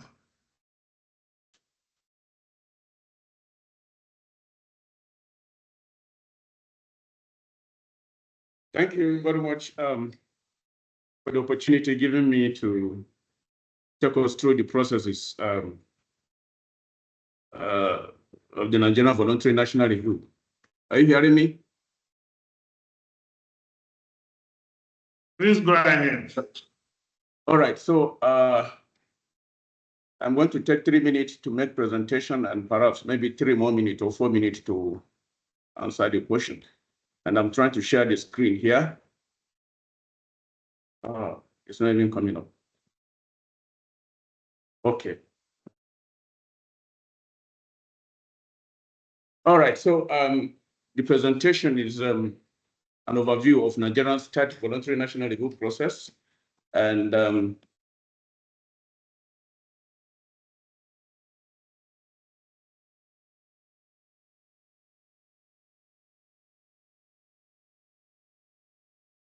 Uma, you are muted. You're muted. But if you could really summarize, that would be very helpful. yes, that's exactly what I want to do.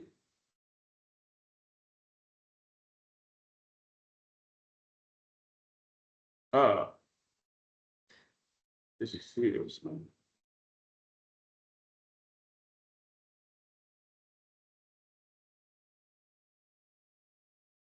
Well, basically, maybe I should just answer the question, perhaps, if I cannot do the presentation. Well, yes, we will share the presentation, and then if you can answer the question, that would be helpful. Thank you. Okay, so the opportunity for the Nigerian Voluntary National Review process actually offered us the opportunity to have what we call stakeholders engagement. And the stakeholders engagement actually provided opportunity for us to really see and understand the scale of interventions that are being made by the subnationals. Nigeria is a very big country, so Nigeria has 37 states with 774 local government. It's a vast country. So for the first process, talking of methodology, was actually to set up the core working group, which was the membership was drawn from different ministries, departments, and agencies. And so after that, there was what we call, the mandate was given to that core working group. I wish the presentation is working. All right, so the mandate of the core working group was simply the provision of technical leadership and guidance in the preparation and the presentation of the Nigerian's VNR process or report. Then the second one is review and approval of the VNR work plan and the draft plan. And thereafter,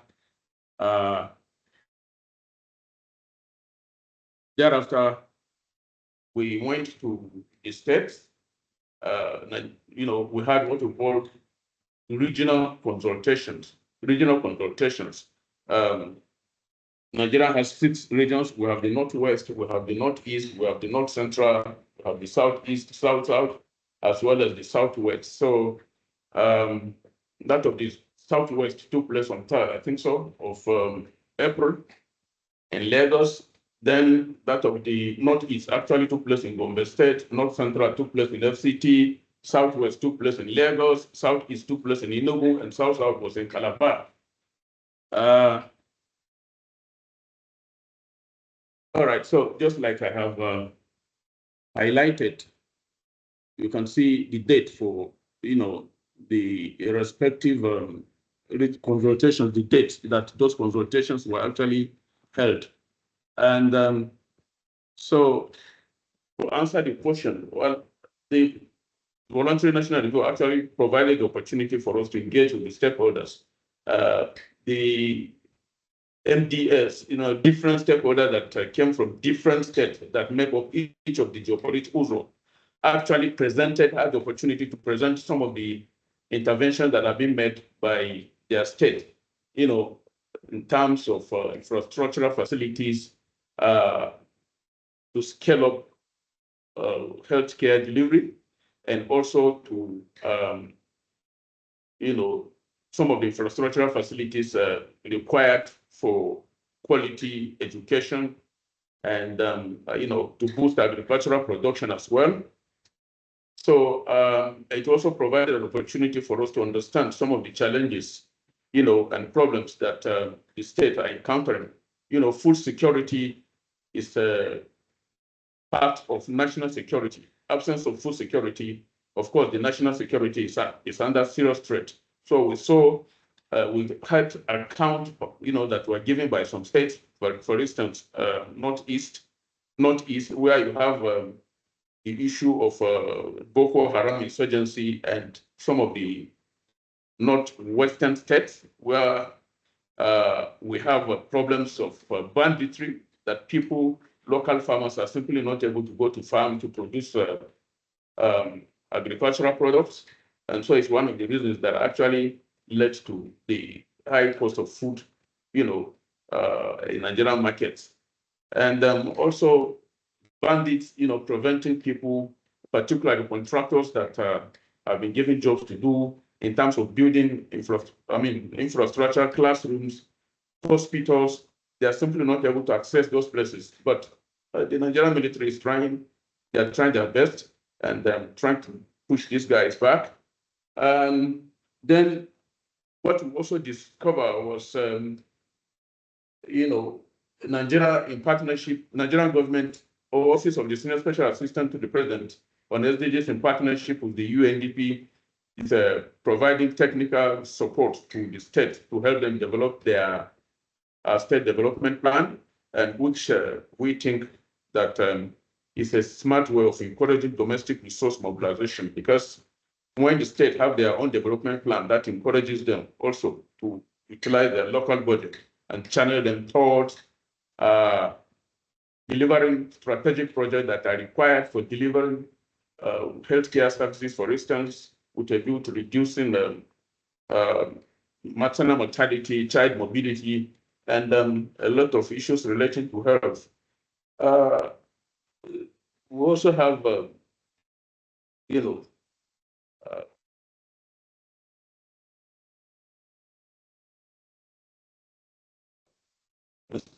discovered. So the Voluntary National Review actually provided opportunity for us to understand some of those things, and so I think basically that's the few things that I need to say. I wanted to make the presentation, but unfortunately, it's not just coming up. But I'm going to share at the end of it all. Thank you for the opportunity. Thank you very much, Uma. Very much appreciated.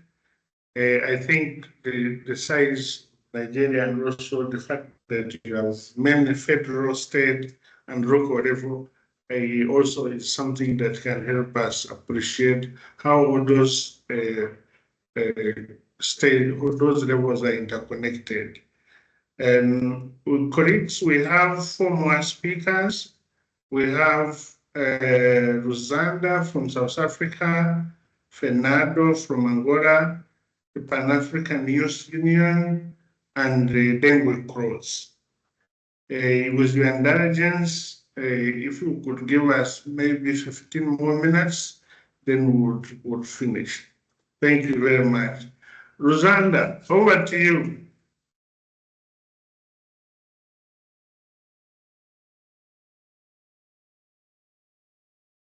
Thank you, Program Chair. This is what happens when you come to the program late in the evening. But besides that, I think everybody would agree with me when I say this is an interesting discussion. Thank you for inviting us as South Africa to be part and parcel of this platform. And thank you to the organizers who sort of like, we give command to all the conveners for this program. This is really something, the leadership that, the African continent also needs in terms of the commitment that you guys have shown. I think in terms of what I was expected to do to contribute towards, the preparations that you guys are sort of engaged with, towards this year's theme of advancing the 2030 agenda.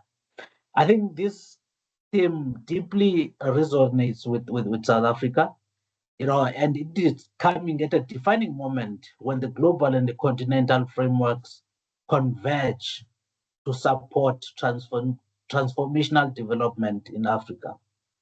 For us as South Africa, Agenda 2063 is not a distant aspiration.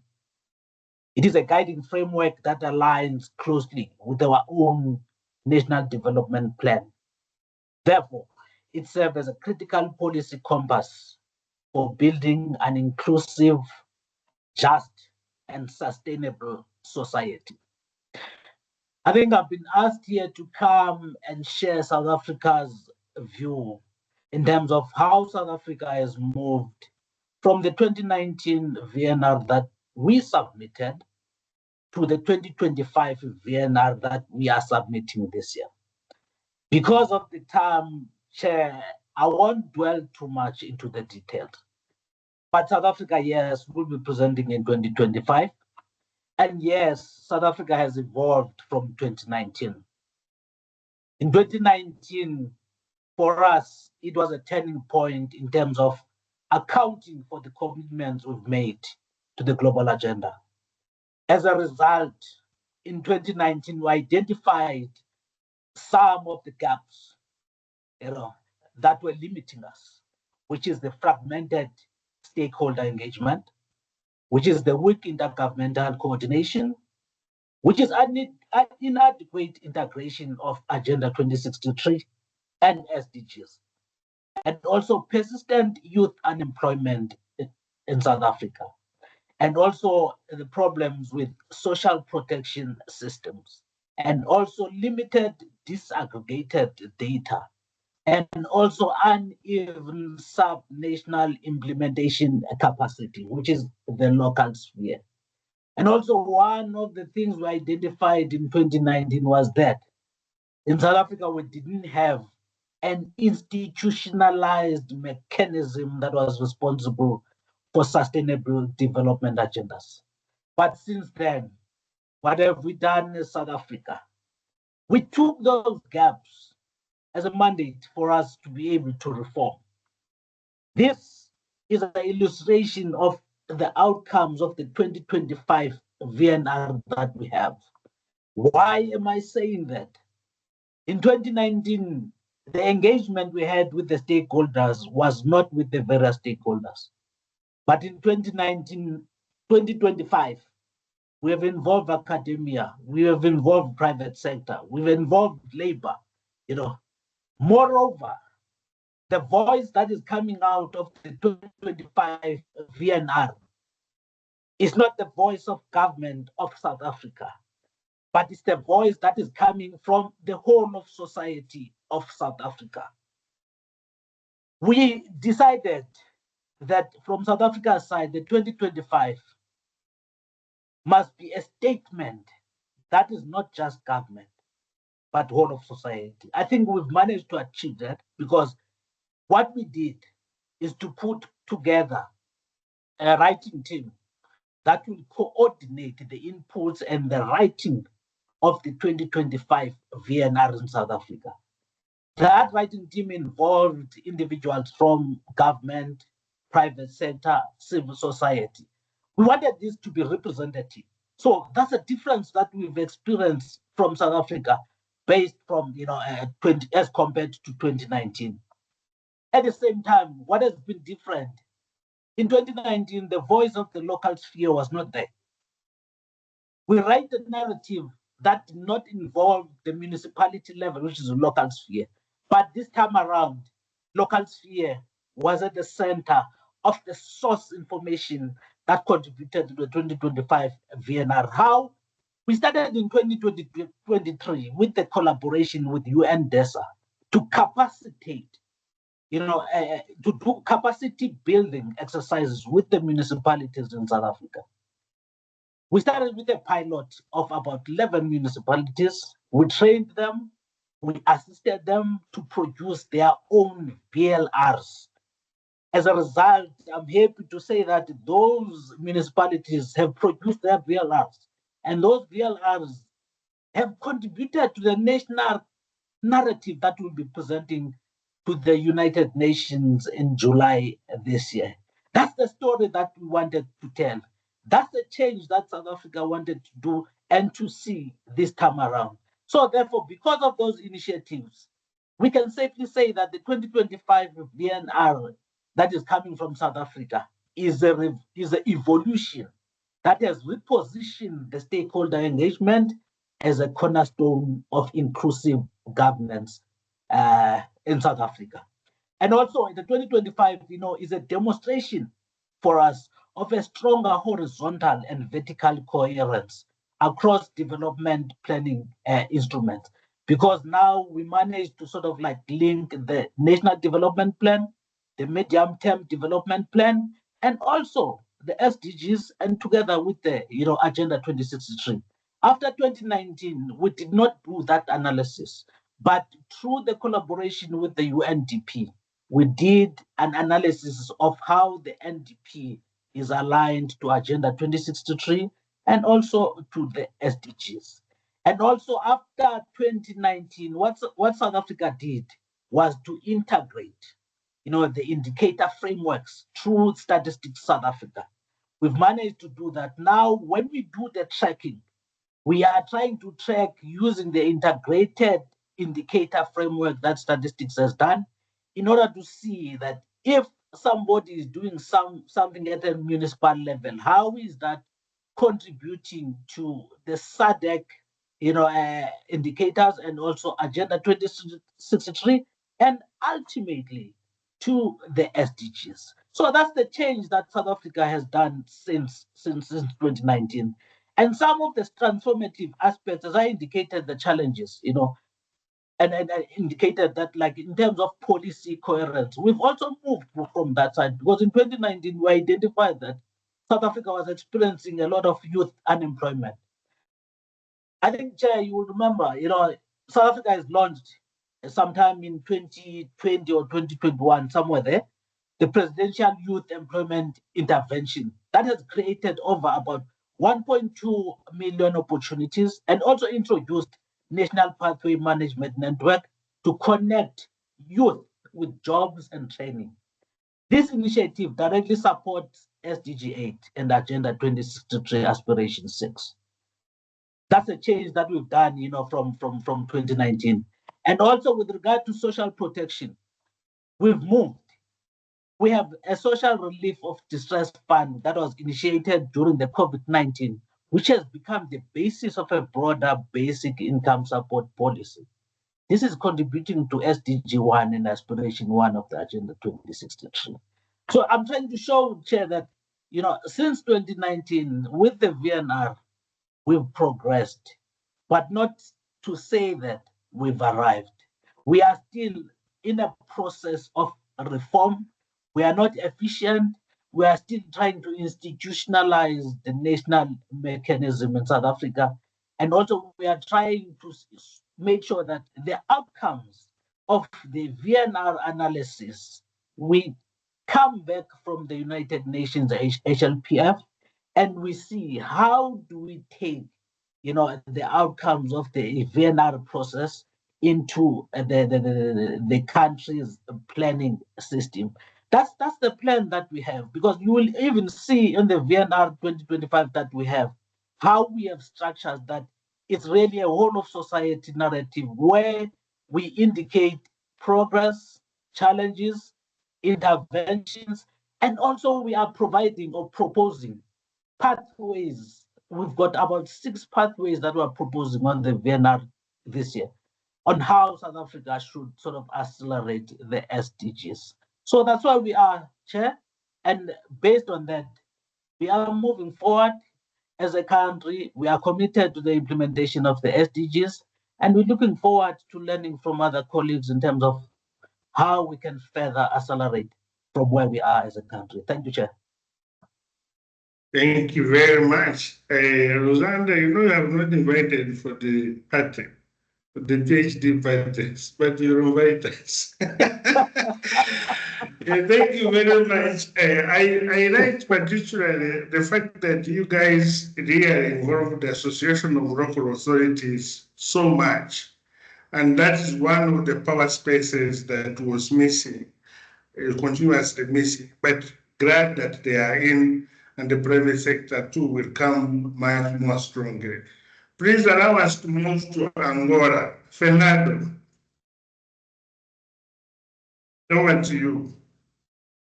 So thank you, Mr. Gija. So I wish I had my presentation. Yes, it's so will you be able to be brief with the presentation? Yes. Okay. Yes, Mr. Okay. Thank you. So thank you. All right, thank you very much. And this is a second voluntary national report, and so in relation to the last national report, and we made some progress and import. So I can see of the 234 unique SDG indicator, Angola identify and they present information about the 210 indicator for Angola, representing 84% of total. So in terms of aligned to National Development Plan, we're talking about the 284 plan priority, and we have 212 have a direct impact on achieving the ESG targets, representing 74.60%. So in terms of the improve the progress in relation to last VNR, we implementing the program Quenda, so for improve the rural people. So in terms of ESDG 3, for in terms of prosperity, we made the some progress in terms of economic growth rate of is the last VNR. In this moment, Angola reported the 4.4 in terms of increasement economic growth. So in terms of planet, Angola, we implemented so many policies in the we get to improve about this. So in terms of tendency, we get so greenhouse gas from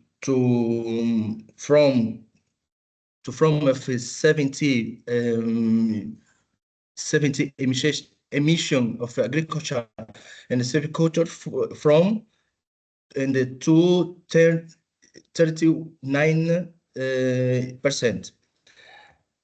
So in terms of peace, Angola reported decline for index Moen Ibrahim from 45% to 36%. We get the case study for to reduce the impact of climate change. Angola implemented so many projects for mitigate this point.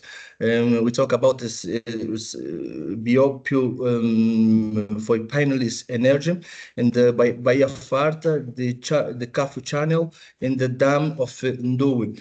So in terms of improve about this, we get so improved in terms of installed capacity for 700 or 700,000 solar panels. And in terms of impact, we get 22,240 in terms of a family. So this is the principal point for to share in July for VNR in a high-level policy forum. Thank you very much. Wow, thank you very much. Very, very much. Thank you.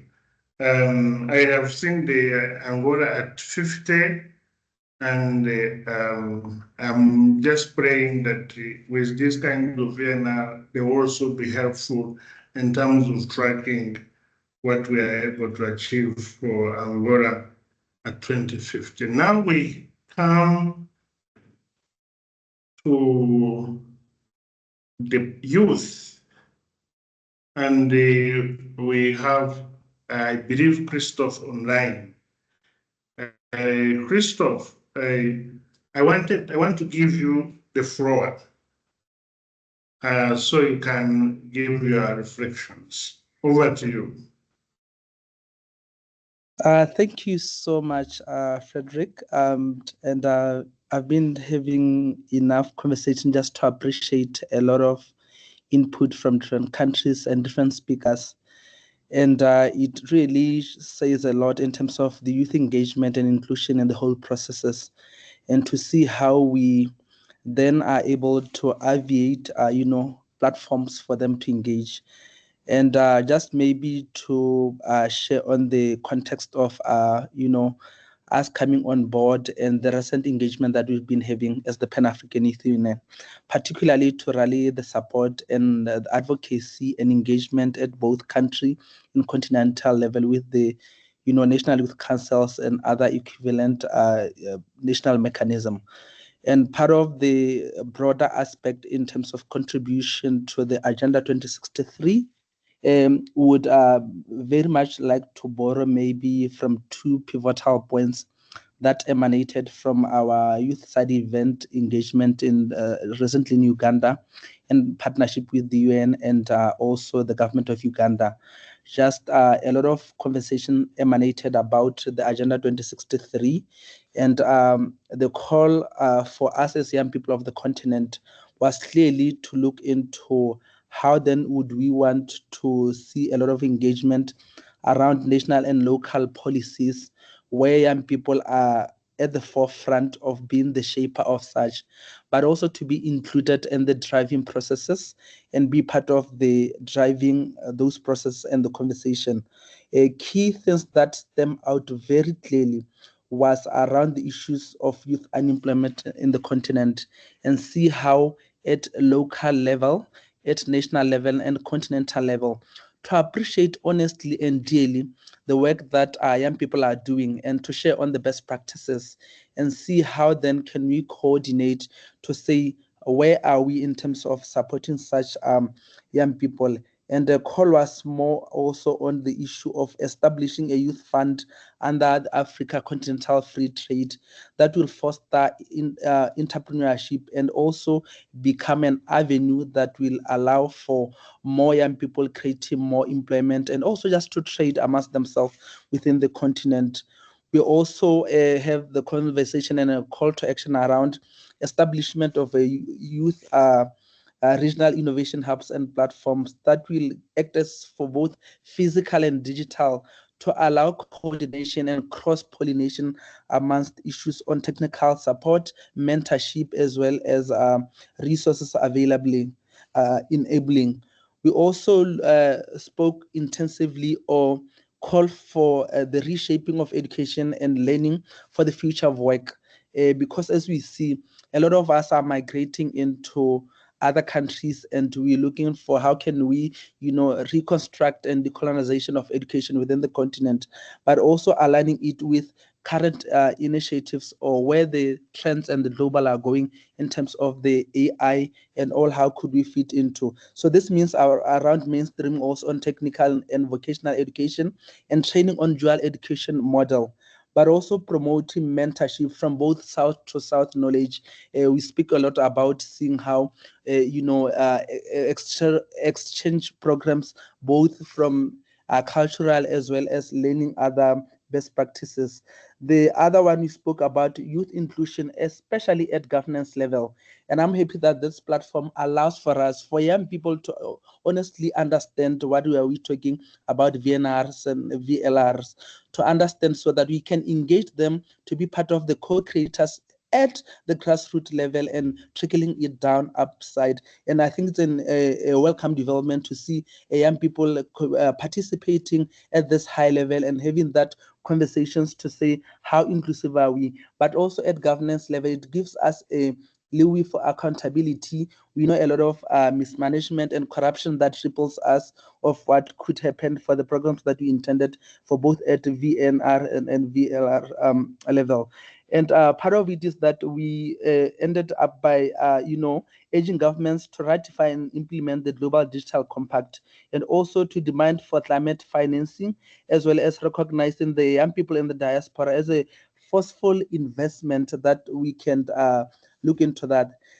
As my parting words are, we are seeing how can we now leverage this into our everyday programming and systematic approaches, that we want to translate the call to action into measurable commitments and allowing track in investment for young people to, look into youth employment, innovation hubs, and entrepreneurship funds, and also to institutionalize the VNRs at youth participating in development planning, to ensuring that young people are not just only consulted, but actively contribute, and also calls for strengthening for youth responsibility, especially for the issue of data and, accountability.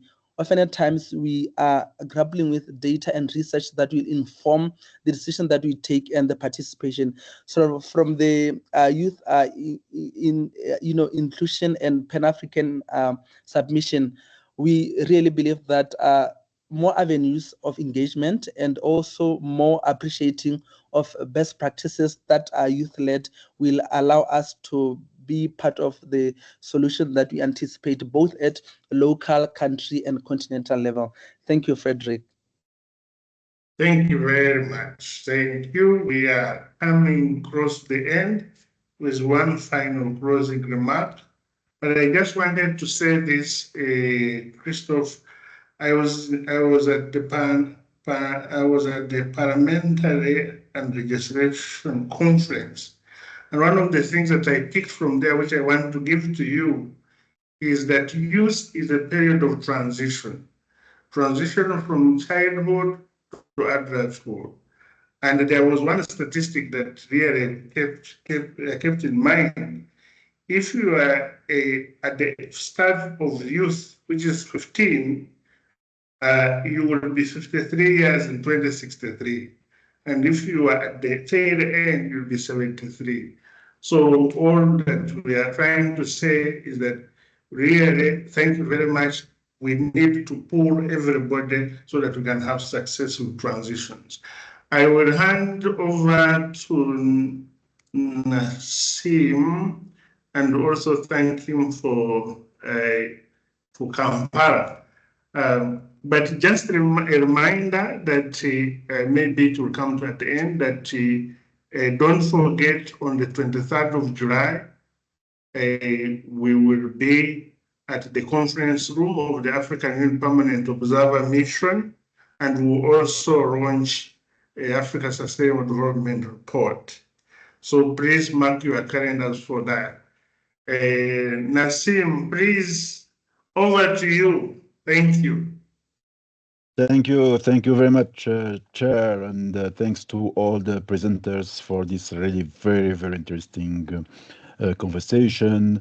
And so, Excellencies, honorable delegates, colleagues, friends, ladies and gentlemen. So really thank you for joining us for today's Africa Day at HLPF virtual pre-event on the theme of unlocking decent jobs and social protection through inclusive growth and partnership. We are very pleased that so many countries and partners have shared their successful experiences in devising and implementing policies that can unlock progress towards both the Sustainable Development Goals and Agenda 2063 of the African Union. Indeed, this is a key message leading up to the high-level political forum next month, that the forum needs to hear the best practices and positive lessons to learn from the African region. Our region is a role model in many ways for commitment to its development strategies and frameworks, as exemplified by the many VNRs that have been undertaken by African countries, with all having undertaken at least one VNR. These messages need to be front and center in New York as we showcase our experiences and help other countries from within our region and across the world redouble efforts towards the SDGs. For the 10th African countries preparing VNRs this year, we are happy to have worked with you throughout your VNR journey, starting last year with your intent to undertake this ambitious process, through the technical steps involved in this process, leading up to the presentation next month. So we hope today that we hope today a very interesting conversation has been helpful to share some of those initial lessons that will be presented in New York in July. And we wish you the best in your final preparations and stand ready to provide whatever support is needed in these final weeks. Our sincere thanks to the organizing partners for Africa Day, the Office of Special Advisor on Africa, the African Union Commission, and the UNDP. And our thanks also to the Bureau members of the African Regional Forum for Sustainable Development, and in particular the chair of Uganda for leadership and on these issues. So we are very much looking forward to seeing all of you next month in New York. ECA will be hosting and co-hosting and taking part in a variety of plenary sessions, side events, and VNR labs, and will be disseminating communications and outreach materials on this to you shortly. So thank you again, and really have a wonderful day or evening. Bye-bye. Thank you very much. Utku, do you have any other thing to say, or this is the end of the event?